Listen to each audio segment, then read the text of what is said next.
नमस्कार बंधुरा सबाइके स्वागत जानिए आमार चैनेलेर आरो एकटी नतून भिडियोते।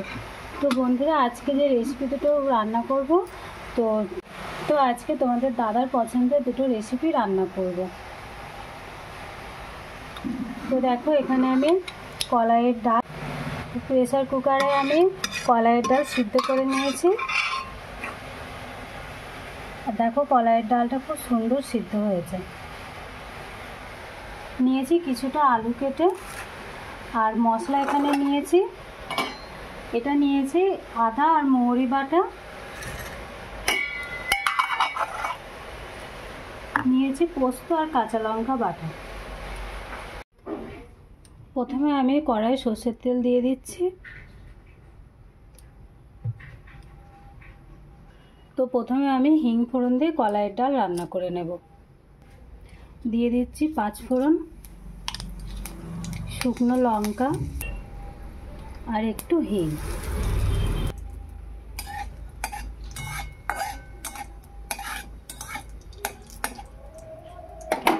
এবার দিয়ে দিচ্ছি সিদ্ধ করে রাখা কলাইয়ের ডাল।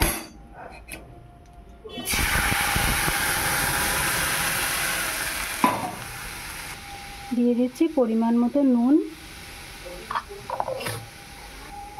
পরিমাণ মতো হলুদ,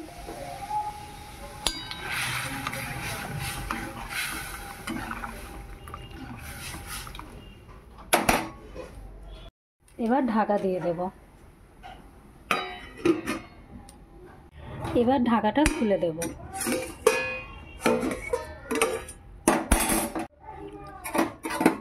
ঢাকাটা খুলে দিলাম।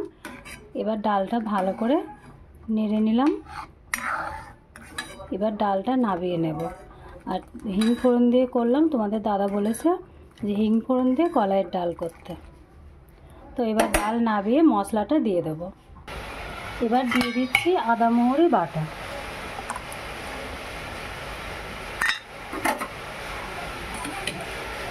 ডালের সাথে ভালো করে মিশিয়ে নিলাম। এবার ডালটা ঢাকা দিয়ে রেখে দেবো, কারণ হচ্ছে আদা মৌরি বাটার যে সেন্টটা, এটা খুলে রাখলে পরে গন্ধটা অতটা ডালের মধ্যে থাকবে না। তো সেই জন্য ডালটা এবার একটু ঢাকা দিয়ে রেখে দেবো।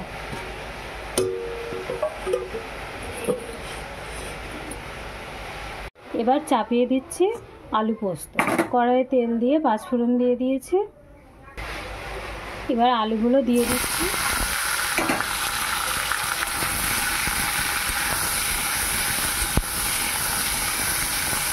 আলুগুলো অল্প ভেজে নেব। আলুগুলো অল্প করে ভেজে নিলাম। এবার দিয়ে দিচ্ছি হলুদ, দিয়ে দিলাম নুন,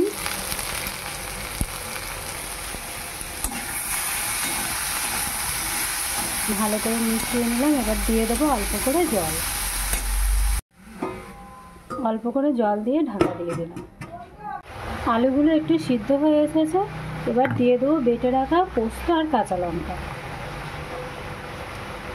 দিয়ে দিলাম পোস্ত আর কাঁচা লঙ্কা বাটা।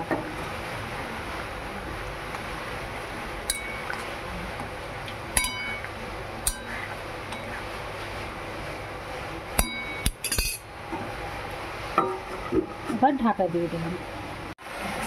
তো আলু পোস্ত হয়ে এসেছে। এবার একটু দিয়ে দেবো সরষের তেল।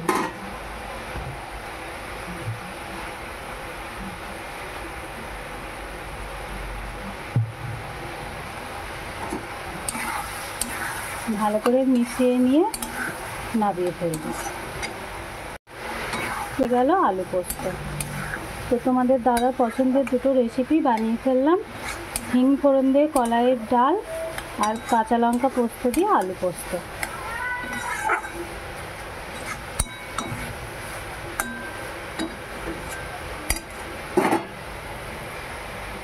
তো রান্না হয়ে গেল। রান্না করলাম ভাত,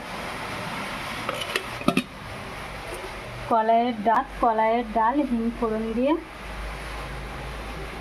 আলু পোস্ত। তো তোমাদের দাদার পছন্দের দুটো রেসিপি রান্না করলাম। তো দুপুরের আজকে এই রান্না হলো।